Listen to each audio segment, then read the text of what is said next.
कि हाँ हम उनके बुद्धि के शुद्धिकरण के लिए गए थे, हाँ वो सनातन विरोधी हैं, हाँ वो अराजकता सोच के व्यक्ति हैं, हाँ वो घृणित मानसिकता के व्यक्ति, हम तो खुलेआम बोल रहे हैं।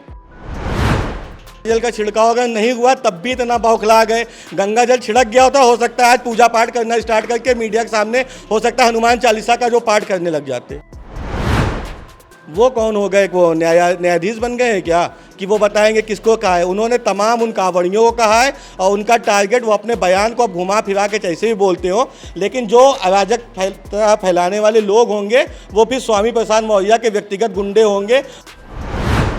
नमस्कार, आप देख रहे हैं 24 अड्डा न्यूज। स्वामी प्रसाद मौर्य के द्वारा कुछ दिनों पहले कांवड़ियों को लेकर एक टिप्पणी की जाती है, उस टिप्पणी को काफ़ी ज़्यादा चर्चा में रहती है। उसके बाद आज जिस तरीके से स्वामी प्रसाद मौर्य के आवास के बाहर विश्व हिंदू रक्षा परिषद के कुछ सदस्य थे जिन्होंने गंगा जल से इनका आवास धुलने का प्रयास किया। स्वामी प्रसाद मौर्य से तो बातचीत हो गई है, उन्होंने कहा है कि वो विश्व हिंदू रक्षा परिषद के सदस्य नहीं, कोई अराजक तत्व थे। फिलहाल हमारे साथ विश्व हिंदू रक्षा परिषद के पदाधिकारी मौजूद हैं, इनसे बातचीत करेंगे। भाई साहब, क्या नाम है आपका? मेरा नाम जाफर नकवी है और मैं विश्व हिंदू रक्षा परिषद के अल्पसंख्यक मोर्चे का राष्ट्रीय प्रभारी हूं। और मैं आधिकारिक तौर पे कहता हूं कि विश्व हिंदू रक्षा परिषद ने ही शुद्धिकरण का काम किया और उनकी बौद्धिक शुद्धिकरण की आवश्यकता इसलिए है क्योंकि उनके बयान ऐसे आते हैं जो सिर्फ धर्म विशेष के ऊपर टारगेट करते हैं। वो कभी किताबों पे आ जाते हैं, तो कभी सनातन की शिक्षा पे आ जाते हैं, कभी वो रामचरितमानस पे कुठाराघात करते हैं, तो कभी वो समाज की किसी सोच पे और समाज की उस चिंता पे, सनातन की उस शिक्षा पे लगातार प्रहार करते रहते हैं। उनकी शुद्धिकरण की आवश्यकता थी, विश्व हिंदू रक्षा परिषद जिम्मा लेता है। अच्छा, उन्होंने लेकिन एक बयान दिया, उन्होंने कहा कि मैंने कांवड़ियों को नहीं कहा था, मैंने अराजक तत्वों को कहा था जो उत्पात कर रहे हैं।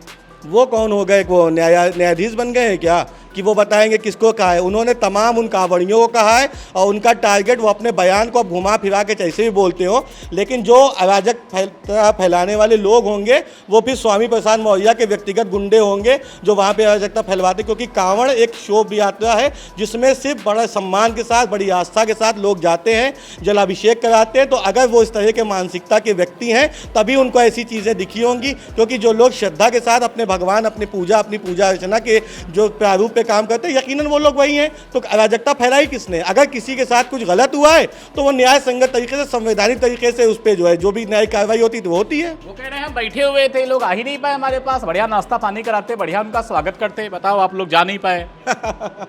उनके बस की बात नहीं है विश्व हिंदू रक्षा परिषद के पैनल को संभाल पाना। हम किसी तरह की अराजकता फैलाने नहीं गए थे, हम उनके चाय नाश्ते के मोहताज नहीं हैं। विश्व हिंदू रक्षा परिषद एक संपन्न संगठन है जो देश में तमाम अराजक तत्वों के खिलाफ काम करता है। हमने छांगुर बाबा के धर्मांतरण के विश्व स्तरीय रैकेट का भंडाफोड़ करके भी बताया है कि जहां गलत होगा वहां विश्व हिंदू रक्षा परिषद खड़ा होगा, चाहे वो व्यक्ति किसी जाति या धर्म से हो। क्योंकि छांगुर बाबा गैंग में कुछ हिंदू समाज के भी लोग आए, उनके ऊपर भी कार्रवाई वैसे ही की गई। ना हमने किसी में जाति देखी है, ना हमने किसी में धर्म देखा है। गलत का मतलब गलत होता है और हर गलत का विरोध करने के लिए विश्व हिंदू रक्षा परिषद कटिबद्ध है, वचनबद्ध है। अच्छा, लेकिन आपको क्या लग रहा है, जिस तरीके से आप लोग गए थे, आप लोग उनके गंगा जल का छिड़काव कर पाए थे? आज गंगा जल का छिड़काव अगर नहीं हुआ तब भी इतना बौखला गए। गंगा जल छिड़क गया होता, हो सकता है आज पूजा पाठ करना स्टार्ट करके मीडिया के सामने हो सकता है हनुमान चालीसा का जो पाठ करने लग जाते।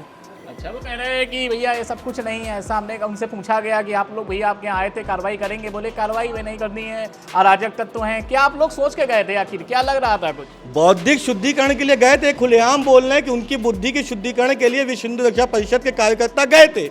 विश्व हिंदू रक्षा परिषद इसको आधिकारिक तौर पे घोषित कर रहा है कि हाँ हम उनके बुद्धि के शुद्धिकरण के लिए गए थे, हाँ वो सनातन विरोधी हैं, हाँ वो अराजकता सोच के व्यक्ति हैं, हाँ वो घृणित मानसिकता के व्यक्ति, हम तो खुलेआम बोल रहे हैं।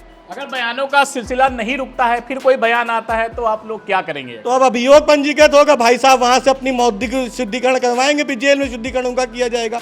शुद्धिकरण, उनकी मानसिक बुद्धि का शुद्धिकरण करवाना अति आवश्यक है। हर वो व्यक्ति जो देश को तोड़ने का काम करेगा, चाहे वो अल्पसंख्यक समाज से आता हो, चाहे वो बहुसंख्यक समाज से आता हो, जो आदमी देश में अराजकता फैलाने का काम करेगा, समाज के प्रति कटाक्ष करेगा, किसी की धार्मिक शिक्षा पे कटाक्ष करेगा, उसको जेल जाना पड़ेगा। तो आपने सुना, हमारे साथ बात कर रहे थे विश्व हिंदू रक्षा जो समिति है जिसका पूरा एक पदाधिकारी उसके हैं, उन्होंने बातचीत करके हमें बताया है कि अगर स्वामी प्रसाद मौर्य अपनी जुबान पर अंकुश नहीं लगाएंगे, कुछ उटपटांग बयान नहीं देंगे तब तो ठीक है, अगर कुछ ऐसा करते हैं इनके खिलाफ बड़ी कार्रवाई की जाएगी, मुकदमा भी पंजीकृत कराया जाएगा, उनके ऊपर बड़ी कार्रवाई की जाएगी। फिलहाल पूरी खबर को लेकर आप क्या सोचते हैं कमेंट बॉक्स में जरूर बताएं। वीडियो जर्नलिस्ट अंकित के साथ शुभम अवस्थी, लखनऊ से 24 अड्डा न्यूज के लिए। नमस्कार।